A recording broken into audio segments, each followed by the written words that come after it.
course, they want to drive a wedge between Africa and the Muslim world, between Africa and the Middle East, and between Muslims and non-Muslims in Africa, because they know that solidarity between us would ruin all their plans.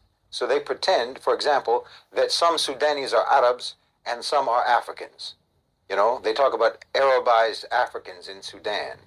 This is all part of trying to distort history and to try to impose a false narrative of Western-style colonization being perpetrated by the Muslims, which isn't something that ever happened.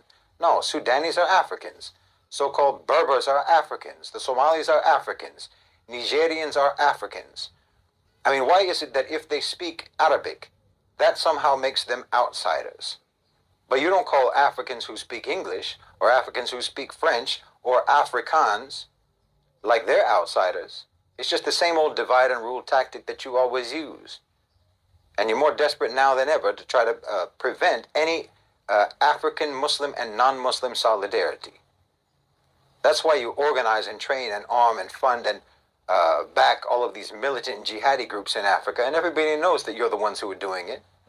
The French, the British, the Americans, everyone knows that these are your mercenaries, these so-called Islamic militants. Everyone knows that these are just your version of Wagner that you use to destabilize and control. You use their existence in Africa to justify your existence in Africa, which is the only reason why they have an existence in Africa, so that you can pretend that you're there to protect people. You can pretend that you're there to ensure security, but somehow you never make things better. You know, somehow in Niger, in Mali, and Burkina Faso, for example, they've been more effective against those groups, those militant groups, since they kicked you out.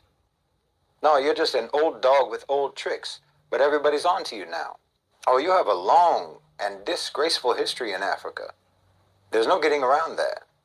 And you've never changed. This is the problem with you. I'm telling you, everything that you did over the centuries to that continent and to its people, it's doomed you. I don't think that America or the West even have a future unless and until they can do right by Africa, but they won't. They just keep compounding the wrongs of the past. And that is another unique thing about the West. They truly have a complete immunity from learning or evolving or correcting their behavior. Well, I haven't seen people like that never change. That's a special quality that they have. They're absolutely committed to primitivity. They have an insurmountable aversion to developing and civilizing and maturing. All their high-sounding words about values and principles are just used to cover up the fact that they have never actually internalized any of those values, any of those principles. There's no substantive difference between a con man and a mugger, just a difference in style. And that's what you can say so-called Western civilization is. It's the same old barbarism that it always was, but camouflaged with a style that can fool genuinely civilized people into thinking that they're not just muggers. Because you learned that style from our substance. You learned what civilized, sophisticated, moral societies look like when you encountered the Muslim world. So then you ripped off our style so that you could make people believe that you also had the substance that goes along with the style, but you never did have the substance, and you still don't. You came to the global south, came to Africa with barbaric intentions. But you knew that the people were people who were civilized people. They were educated people, decent people. And if you had come with a style that actually reflected your barbaric intentions and your barbaric substance, well, they'd see you a mile away. So you mimicked the style that they were used to, the style of civilized, educated, decent people. That's as much as you have matured. That's as much as you have developed. When you set foot outside of Europe, you discover that there are people in the world who have honor and morality and sophistication.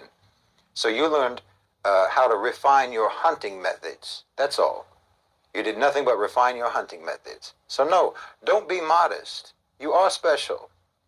You are overachievers. There truly haven't been any people quite like you before. That's a fact.